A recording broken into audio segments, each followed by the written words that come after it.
Sa nhà sân mê chúa thiên thiên liên là cho mi tu vô quan và tu mình hay lâu kha vô chương trình thâu tha tài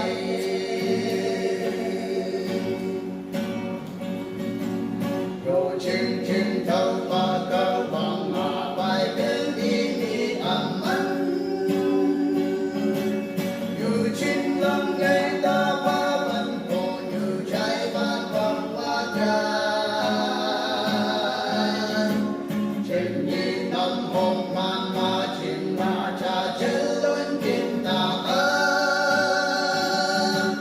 gần nhây ya yu an ba để nằm từ mỗi chân man cầu hôm nay ta sa nhà sân mê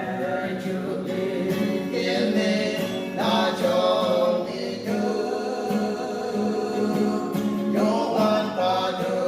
mình hay lâu kha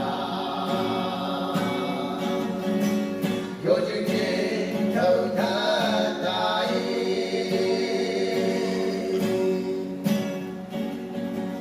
vô chương trình thâu mà cứ dặm dặm cười dặm ngay đâm mà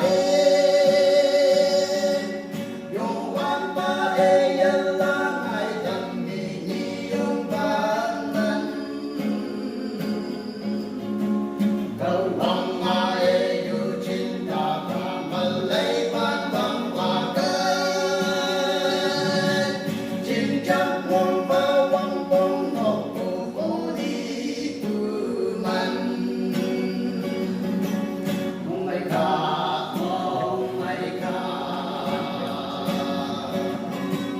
sa nhà sân mê